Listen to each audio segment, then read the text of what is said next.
Welcome, welcome. This is the Enlightenment Show, and I'm your host, Laurie Schoenfeld. This is where Chicken Soup for the Soul meets the artist way with Nancy Drew. Our guest today is Beth Ann Mathews, author of Deep Waters. We're going to be chatting with her today all about her new release and how love was rekindled for her.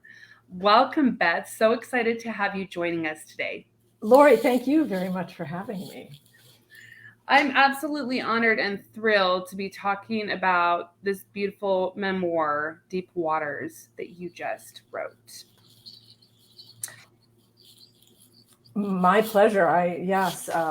I'm really thrilled to have it come out. It's a project that took me 9 years to write, and I'm very excited about the responses I'm getting from people who are reading it. It just released at the beginning of May as well, so you've had quite the journey here in May. Absolutely, yes, yeah. No, I didn't really set out to write a book. Things were happening in our life, and at the outset of the book, the story actually begins when my husband and I are living in Juneau, Alaska. I'm a marine biologist. He's a marine scientist, and our son was 9 at the time. I was teaching at the University of Alaska, Southeast in Juneau.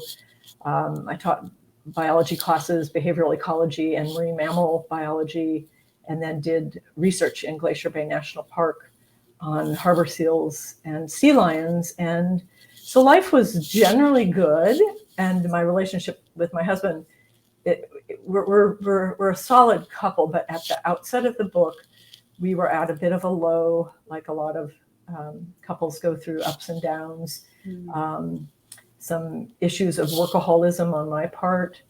And it's not a spoiler to say that the way the book opens out is that my very healthy husband, who had first come to Alaska when he was 22, I believe, and worked as a field assistant on a brown bear research project.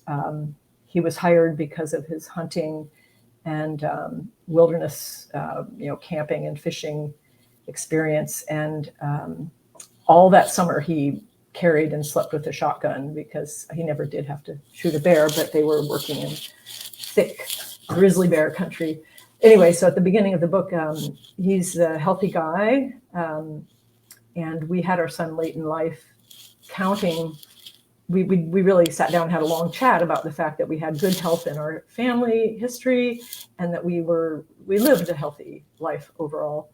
And so we had our son late, of course, not expecting him to have a very rare type of stroke one morning that was triggered by painting and scraping a skylight. It was a brainstem stroke, so it's not the type of stroke that most people think of, but he went from being this person who the winter before he rode his bike to work with studded tires and these special booties that kept the snow from shoving up the pant leg, and we were getting ready to sell our house, and that is the inciting incident of the book that really looking back, of course, it was a fork in the road of our dreams and plans. And ultimately, the book is an uplifting story of relationship resilience. That's really the theme of it. It's there's definitely stroke recovery aspects to it, but it's really more about how a medical crisis pushed us, each of us, in slightly different ways to do something very different than if we kept along at the status quo. So that's a little bit of background there. Mm-hmm. Your life shifted extremely in a 24-hour period of time. How did that incident of your husband being healthy one moment and then him having a stroke change your perspective within that time frame? Oh, wow. Your question gives me a chill because, we were, I would say, vulnerability. I felt very vulnerable, and I became extremely protective of him he he recognized right away that to get beyond not being able to walk, so he couldn't walk. He had serious balance issues, and he had choking issues and what's called nystagmus, where your eyes don't track each other, so he couldn't read, and that caused dizziness, vertigo. And then he was medevaced from Juneau to Seattle, Virginia Mason Hospital, which was where maybe I'll tell that story later on how that happened. But there's several things along the way that where friends and strangers and medical people stepped in and offered advice or help in a way that really changed our trajectory, or I would say in lots of little ways improved his probability of having a good outcome. And getting him from Juneau to Seattle is one of those situations that could have gone the other way. And I think if he hadn't gotten to the bigger medical center with more expertise for rare strokes, it took almost 48 hours to get an actual diagnosis. I mean, they had suspicions, but they had to do all these MRIs, and they couldn't get an MRI because one of his symptoms was these really strong hiccups. And for an MRI to work, you need to lie still in that big tunnel. Mm-hmm. And so it took a while to get the diagnosis. But so in terms of how it affected me, right before the stroke, I was okay. I've got a full work day ahead, and a list of things I have to do at the university. But as soon as he was struck by this terrifically life-altering stroke, my gears just completely shifted to, we have got to get him help right away. I called the ambulance. Our son came with me. We followed the ambulance to the hospital. And then once we got there, the Bartlett Regional Hospital is a great hospital. It is a county hospital, it's not like a big medical center. I felt a sense of relief. Oh, we got him here. But then I got some advice. Should I, you want me to, I could share some of that. Yeah, absolutely. Okay.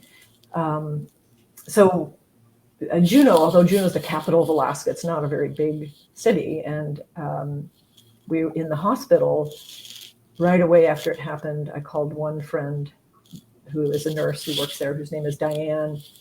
And she ended up helping us. And then later I was in the emergency room while my husband, whose name is Jim, was off being examined. And this person we know named David Job happened to walk by, and he was like, Beth, what are you doing here? Yeah. And we knew him somewhat casually through these Easter potlucks that a mutual friend had that were always lovely. And he worked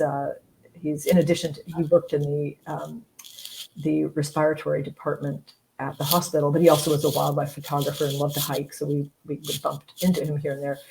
But when I told him that my husband had a stroke, he was just like, what? You're Jim? And then he came back later and gave me some really crucial advice that I still, when I read that scene, it just still touches me, because he basically said, your nature is not to be pushy, but you need to step forward and insist that he gets medevaced to Seattle. He said, our hospital is a great hospital. Everybody is good at what they do, but we don't have the expertise to deal with this. And there's another quirk about that circumstance for people in Alaska. Back then, there was only one medevac jet, and it was shared between Anchorage, Juneau, and Seattle. And depending on where you were on the list and the severity of whatever the crisis was the patient was dealing with, you could get bumped off the list. So he said, you've got to get on that list to get him to one of those centers. And so I followed his instructions, and he got to Seattle by that night on the medevac jet. And looking back, it's one of those places where, many small things could have happened, and he might not have gotten to Seattle for 2 days. So we have a guest joining us today. Hello, Luana. Thank you so much for joining us. Glad to have you here. So what I loved, Beth, too, about your story is there were elements where all of a sudden you now needed to take this role of supporting your husband in a different element, almost speaking for him in a lot of ways. Mm-hmm. But also there were so many spaces where you felt, with what you mentioned with vulnerability, wanting so much for someone to hold and support you. Mm-hmm. Mm-hmm. Can you speak to us on those different layers and ways of trying to lean into vulnerability and ask for support, but also trying to be that new strength for your husband as well? Yeah, good question. There, in some ways, I just had to check myself. I don't think I never played the role of I didn't even use this term in my head until later, medical advocate. But one of the things I learned, and I would share with all the listeners, is, when anyone and love goes in for surgical procedure or crisis treatment, to be sure there's someone who, ideally, if they can, just is with them through the whole process. And I want to make it clear, I think we have a fabulous medical system, and I think doctors and nurses do really remarkable work. And we had just a lot of medical heroes there are in my book, but nonetheless, it helps to have one person who's keeping track of what the options are, and maybe also stepping back a little further to say, well, maybe there's an option that's not even on the table yet. And in some ways, that's what our friend David helped me see. But I would say the person that helped me the most to stay strong was our son. So our son Glenn was 9 at that time, and we had him late in life, and he's really just a really mature kid. I mean, not that he didn't have, he had a very playful nature and loved to play with kids, but he ended up hanging around with a lot of adults, because we'd have, friends over and sitting around the table with a bunch of scientists and hearing these kind of crazy conversations. But he ended up, and his relationship with his father's is and was very, very close. So he wanted to be there, and he got permission to be on that medevac jet with me, which I still, that was another situation where our good friend Diane knew our son so well. She was the third person. My husband held our son first, and then Diane, and then I held him, and then Diane was the next person in the hospital to cradle our baby son. And so she was like a godmother to him. And she went to the medevac technicians and spoke on his behalf. And so we both got permission to ride in the jump seats at the back of the medevac Learjet that had my husband on a stretcher in it. And they whisked us, it was just remarkable, 2 hours from Juneau to Seattle. And then he and I were put into a van that took a half hour, which felt like forever because he was ahead of us. So, but my son was there, and having his child, we would go back to the hotel room, and he might, jump on the beds and, burn off some energy. But he also could really cheer up not only me, and not to say that he really understood a lot of what was going on. So I know it was actually also at times scary for him.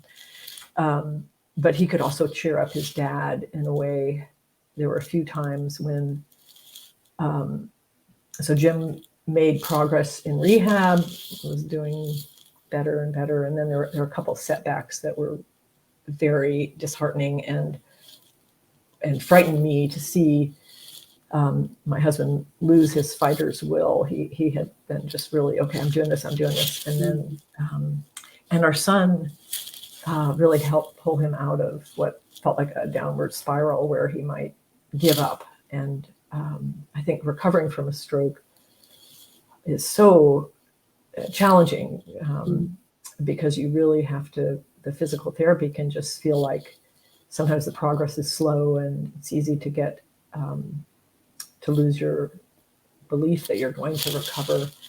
And having our son there just really helped round out that situation and kept us all kind of going strong or stronger. Mm-hmm. Kids have I loved reading about your son because it reminded me a lot of my 11-year-old, how they just have a natural like ability to bring joy and like play even in the toughest of situations, which kind of breaks up a lot of that tension to get into a different mindset. Absolutely. Yeah. And just the simplest thing of, of leaving the hospital and going to have lunch with him instead. We at first were having all our meals in the cafeteria, but then it was like, oh, we got to get out of here. But yeah, no, he was quite a help. I mean, the analysis I did worry about him witnessing his father in this debilitated state, that could be hard for him. But I decided that kind of viewed our family as a three-legged stool with, me being Jim's medical advocate and also, cheerleader. And then Glenn helping me, support me to do that, a better job at that. I think I'm almost certain I slept better. We had, bedroom with twin beds, and just hearing my son fall asleep, that, just sort of like, okay, there's a slice of normalcy in the middle of what feels like this endless, chaos, not chaos, but just bleak situation. It helped me sleep better. And then also I decided that ultimately shoring up, keeping my husband's morale as boosted as we could was going to result in him increase the probability that he would end up being physically more present for us and even just alive, and that was the most important thing for our son, is to have a healthy father in his life. So that's sort of how my analysis went. I had an opportunity to send our son home, and I knew he didn't want to do home with friends, he would have been at a friend's house in Juneau. But instead we all stayed there for all 5 weeks. And because the outcome is actually quite good in the end, it was a long journey, but I stand by that decision. But I do have some, I can't be certain it was the very best decision. You don't know. Yeah. But yeah. But my son and my husband are just super close, and I love seeing them together now. It just our son's now 24, so it's been interesting, and he's a delight. He's a wonderful young man. Mm-hmm. Your husband's stroke is rare and quite interesting how it even occurred. Can you speak to that? Yeah. So it was caused by him painting and scraping our skylight. So again, he was, healthy, and we were getting ready to sell our house, and there was a little patch of paint missing on the skylight. So the day before, he had the ladder up, and he had to scrape it and paint it and caulk it. So he spent a lot of time, not just with his neck bent, but with the kind of bouncing movement, and we learned all this later. I mean, we had never ever heard of this type of stroke, but it's called a lateral medullary stroke, and it was in his left vertebral artery. And that artery, when it goes up from your spinal cord into your cranium, it makes an S-shaped curve, and that repeated bending can cause delamination on the inside. So it wasn't plaque buildup or clot, but actually some of the blood vessel itself that there was an open channel, and then a flap fell down and suddenly blocked the blood flow to his brainstem, and that's why he. And it took, and exactly where it happens, where it affects the brainstem, influences what the symptoms are, and they use some of his symptoms to diagnose what it was. But we learned in reading that, and actually from the doctors in the hospital, that one of the most common causes of that kind of stroke is painting ceilings. and also we found out, plumbers can get them because if they're in a cupboard or something, trying to yard on a pipe with a wrench. And at least during the time when my husband was dealing with this, they did not know predisposing conditions. There probably are some, because a lot of, obviously lots and lots of people who paint ceilings don't have them. But even young people, there was one young woman who was getting a perm, and it was back in the day. She had very long hair, and they were using these big rollers. And as the beautician was taking the rollers out, they were jostling her neck, and she had a lateral medullary stroke. So it's a peculiar, alarming kind of stroke. So yeah, we unfortunately had a chance to learn a lot about them. That was very fascinating for me when I was reading that. I had no idea that was even a thing, or that could occur by arching your neck back, as we do that often in different realms, with different forms of work. I had no idea that was even a possibility. Yeah. Neither did we. So yeah. Well, there were some. One of the things that I started a Caring Bridge website during that situation, and actually that back then, the word blog was not really even being used, but this Caring Bridge website, a former student of mine, had told me about it, and it was a way it was developed for families. I think everybody should know about it, because unfortunately we all, it seems like eventually end up with someone dealing with a prolonged medical issue. But the Caring Bridge website is a way so the primary caregiver, of course, needs to stay with the patient, or be kind of present, but you also start to realize, oh my gosh, I haven't called my husband's 3 sisters, I haven't told my family, and I did do a couple phone calls, and I realized I just can't, number one, the time, but also the emotional recounting of what had happened was draining. And so the Caring Bridge website is basically someone like me can post updates every day or every other day. I think a lot of people know about it now. And then all the people that care about that family can contribute onto the guest book. And having that guest book of supportive words coming in from friends and family was so wonderful. I mean, it just shored us up, and yet we could read those when it was a good time, and not, it just was a much more efficient way to keep people posted, and then also to get that fabulous. I mean, we've all been on the other side too, where you want to help, and there's, what can I do? Yes. So anyway, I encourage people to look at that. But the writing I did there actually was the beginning, in some ways, I think, of my getting my confidence about writing personal material and putting it out in the world.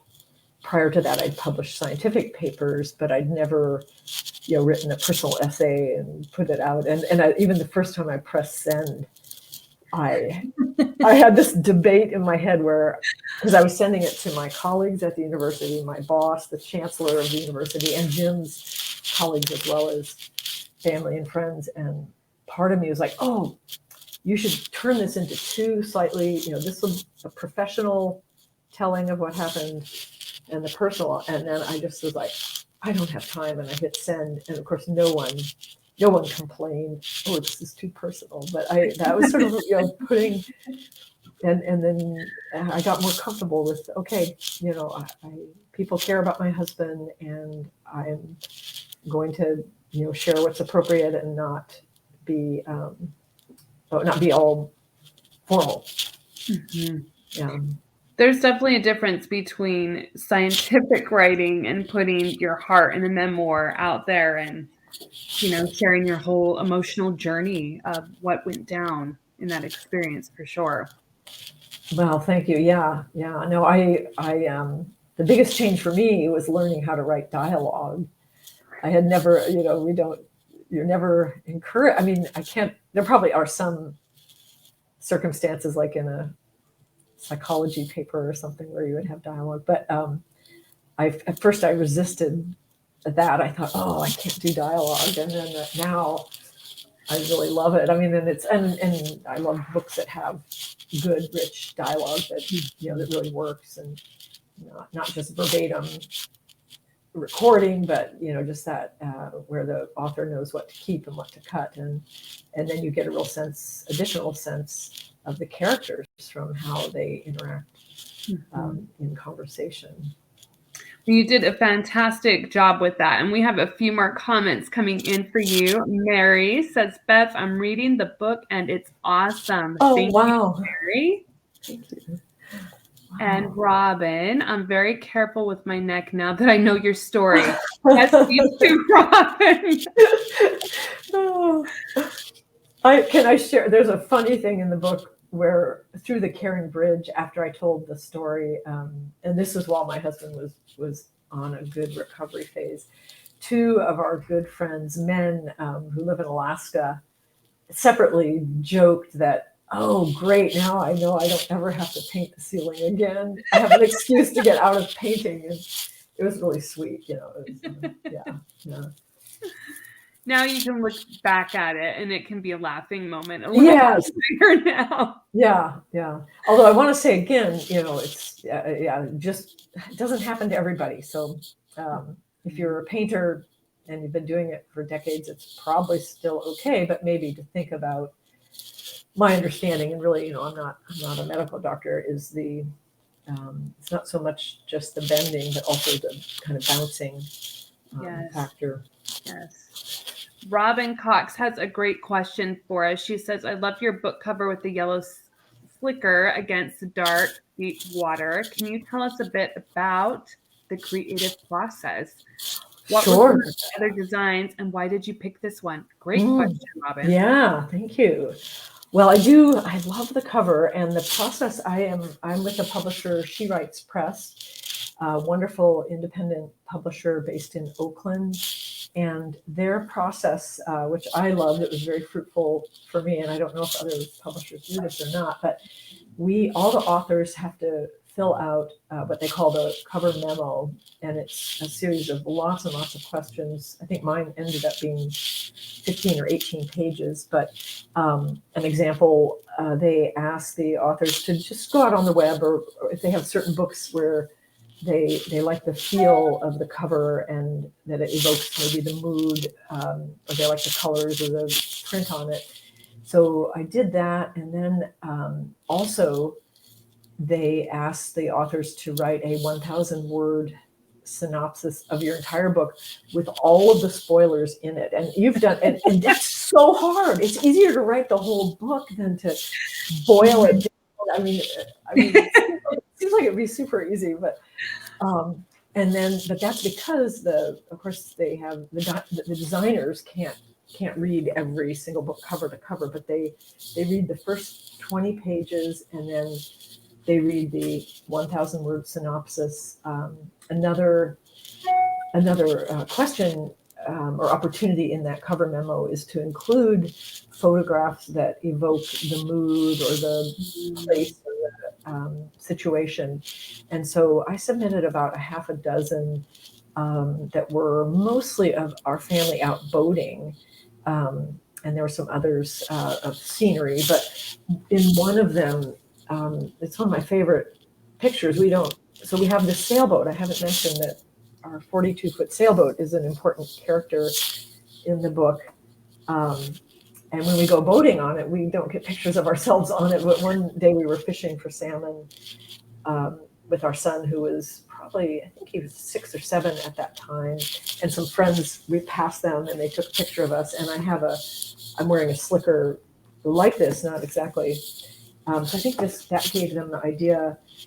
So anyway, they take all this, the designers take the information, and then they come up with 9 or 10 design mock-ups. They're drafts. They're not final, because they don't want to obviously spend a lot of time on something you don't like. And I remember when I was waiting, I was real excited to see what they got. And I remember when the file came in, the first 4, they were like, oh, I didn't like them at all. And then there was another one that I liked.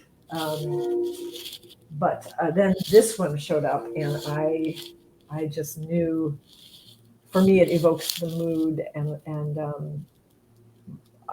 so I really liked it. But I took a vote with some friends and so on, and most of them.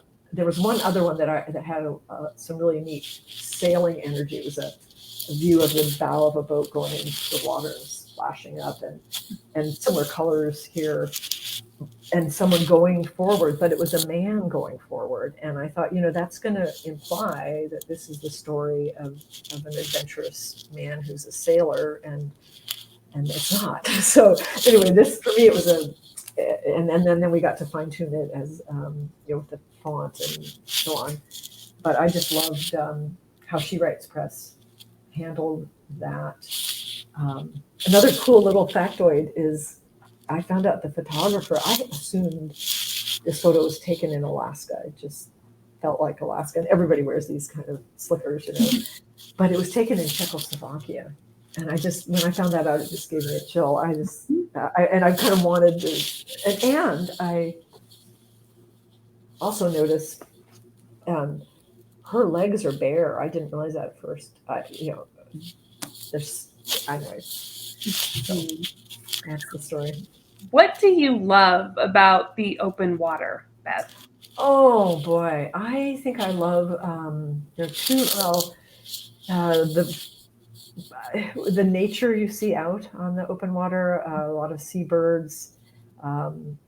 It's not like you see whales a lot, but when you do, it's magical.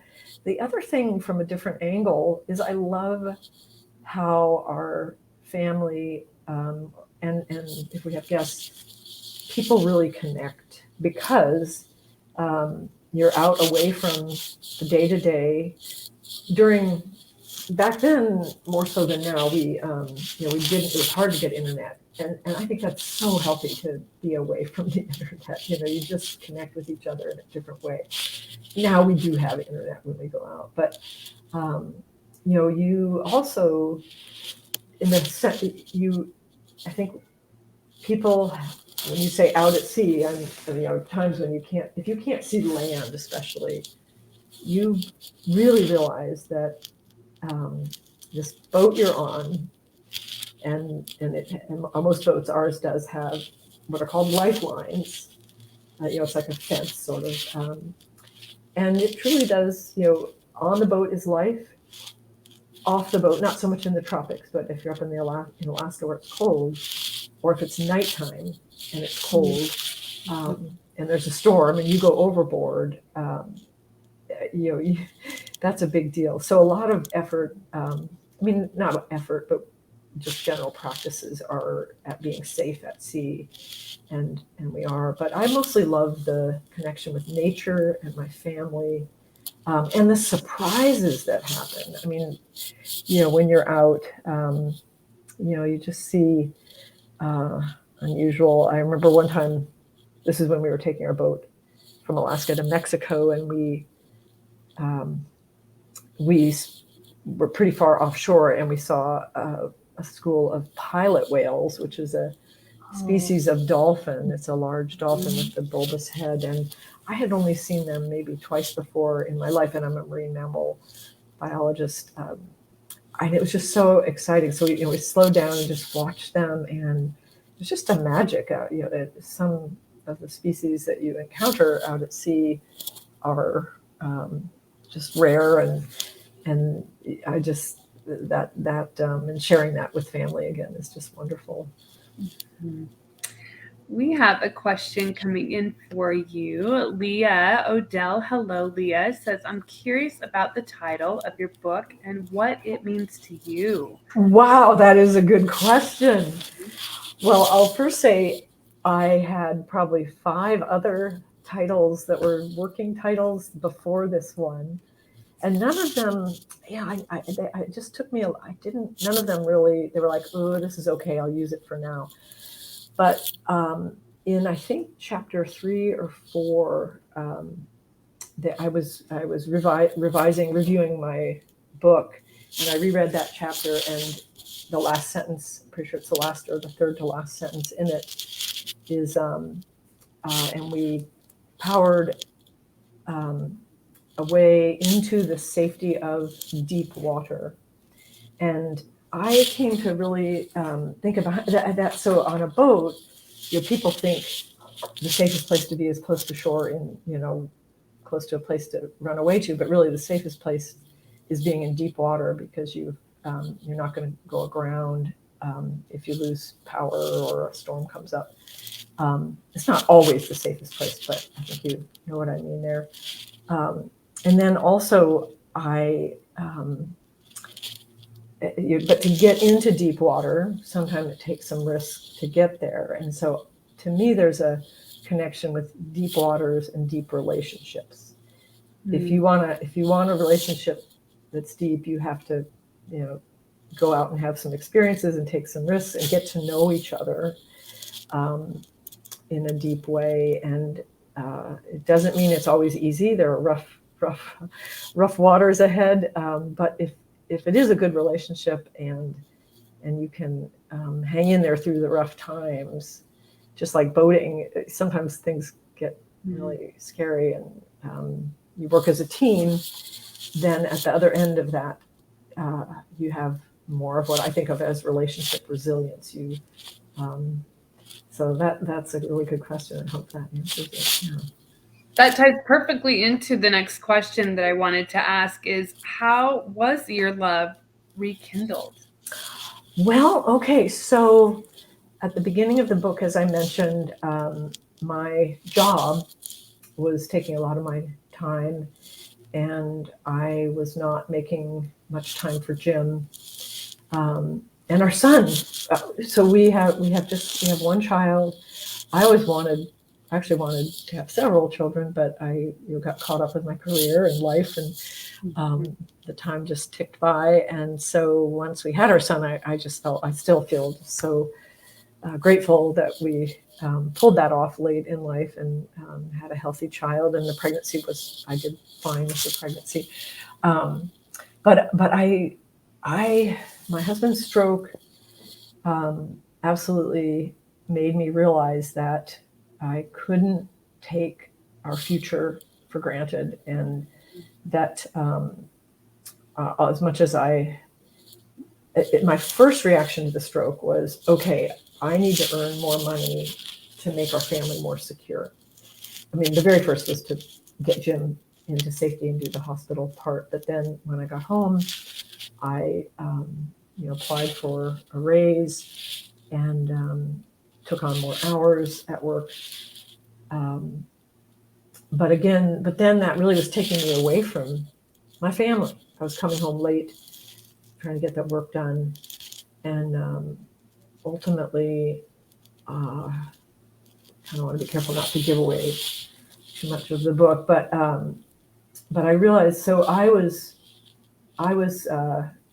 working for status quo and security, and Jim was headed in a slightly different direction, which makes tons of sense.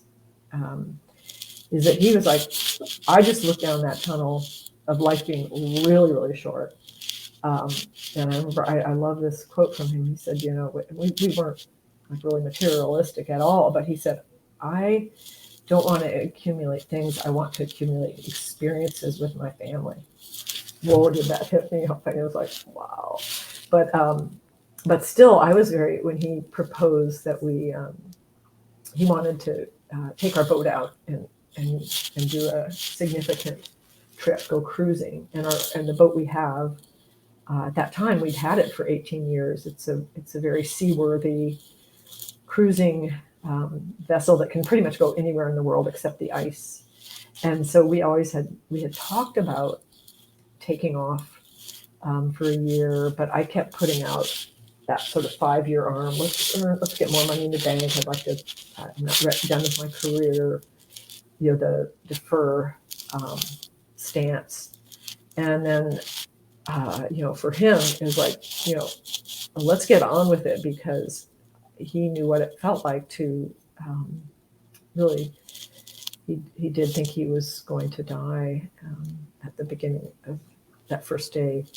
So my journey was to let go of this strong instinct to have a secure home on land and have my job, a paycheck, you know, and eventually I did say, you know what, I guess, you know, I'm going to let go of those things and choose a more adventurous, connected life and go cruising, which is the it's not part of this book, but it's the at the end. Yeah. So did I answer your question there? Okay. That's a fantastic. Yes. Okay. And I loved that quote too. When I read that 3 times. You know, I don't want things. I would rather have those experiences. Like, that's so powerful. Yeah. We have Glenn. I think you know him. I think I do. Wow. What did you do to make the time space to complete such a big undertaking as writing your book?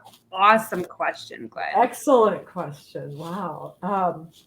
Well, initially I drew upon my journals, so I had those, but the probably the biggest step I took that helped me move toward a book that I didn't even realize I was doing is I joined memoir writing classes and groups, and my routine is I like getting up early in the morning and doing my writing then.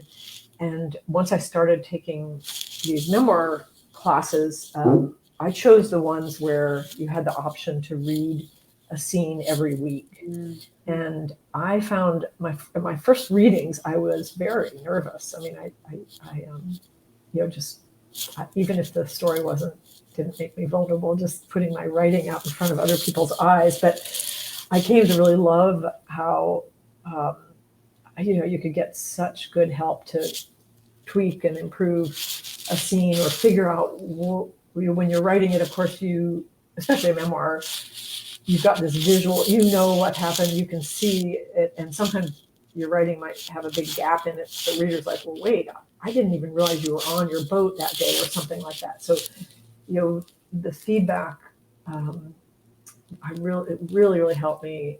And then the weekly expectation, even though not everyone else in the class read, I really I felt like that was, it just helped me a lot. In fact, it was like a metronome. It's like, okay, I need to polish a scene or a chapter for every Friday. And then also I had a Monday class. And so that, but I would, to answer his question in a more broad way, I would say I thought of it in tiny slices. It's like when I sat down at my desk, I wasn't sitting down to write a book. I was sitting down to either write a scene or edit it, polish it, make it the best I could, and just kind of keep my blinders on. Because if I had said to myself, oh, you're writing a book and you better get something done today, that pressure would feel like too much, and it would feel presumptuous, because at first I didn't think I could do that. Mm-hmm. Well, thank you for writing this beautiful book, because I know that I connected in multiple ways, and many others will connect to your words and story as well, Beth. We're going to take it to the inner child question segment. Are you ready? I am, I guess. Sure. First question, what are some of your go-to songs that instantly bring you joy? Oh, wow. Well, I really like listening to Pink, and her songs. I don't have one right now in my head, but let me just give me a second. I also have recently.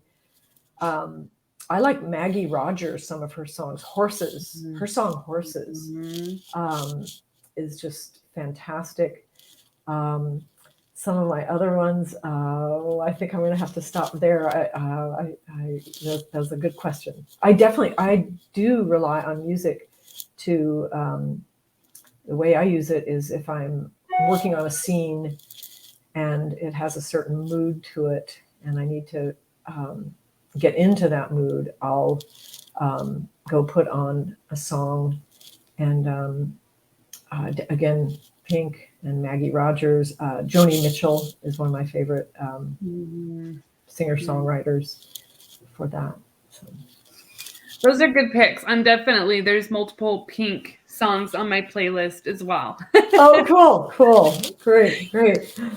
What is the oddest food combo that you've liked and tried, or you've just tried?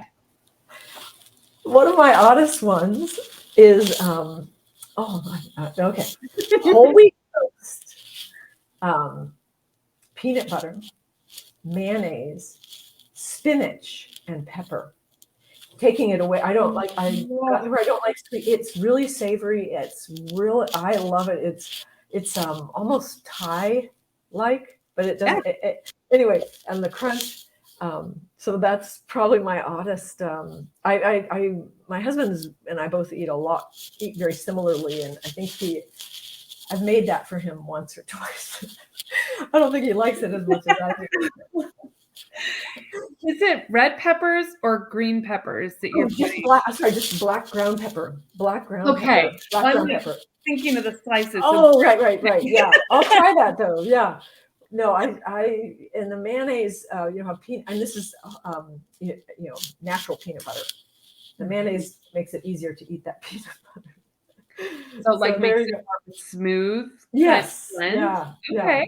Yeah. I'm gonna go. I think my son and I tried these different meals that I request on the show, and it sounds like I'm very intrigued. I don't know, but I'm very intrigued. Make a half of one and see what you think. I think it's just great. It's really healthy, or healthier than jam, I think. I hazard that. So with the spinach too. I like that. And it makes it just putting spinach on there gives a little bit of garnish. Yeah. And the crunch and yeah. Before we end today, Beth, can you share with our listeners and viewers what living a creatively abundant life means to you? Well, I love that question. It means having a balance between nurturing your mind, and I think writing absolutely does that for me, because I'm often needing to do research, and then also your physical body. So I like to get out and hike and walk and be in nature, and I also, this is a part where I'm not living up to it, but I grew up doing a lot of drawing and art. My mom was an artist, and I have my sisters are all artists. And I find when I do give myself the chance to paint again or draw, I just feel there's a piece of me that has been withering, and it gets inflated again and buoyed up. So having that, mental, physical, and creative side, and then very importantly, connecting with people in a meaningful way. And it's gotten harder, of course, in the last few years with COVID. But staying in touch with friends and family and loved ones, doing substantive things, having experiences with them. Yeah, that is how I would define my creative life. Where can our listeners and viewers find you if they have any questions after the show or would like to order your book? Okay, I have they can find me on Facebook at Beth Ann Mathews, author Beth Ann Mathews. And also I have a website, Elizabeth Ann Mathews, 1 T in my last name and no E on Ann. Also, if you put in Beth Ann Mathews in deep waters, it'll pull up some of those pages. I would love to hear from you. If you read the book, you can send me, and you have questions or responses. At the back of the book is an email, or you can go to my website and leave me a question or comment. And my goal is to answer anybody who reads my book. It's a big honor to have someone read and respond to a book you've written. So. Thank you so much for joining us today. It has been a pleasure to chat with you about deep waters, and congratulations as well. Lori, thank you. A pleasure to spend time with you. Thank you, everyone who Bye-bye. watched this live today and who will also listen on the replay. We're so grateful to have you here. Remember, as you go about the rest of your week, to find the things that are working for you. You are the creator of your own story. What steps will you take next? Thank you, everyone. Thank you, Beth. Have a beautiful week. Bye-bye.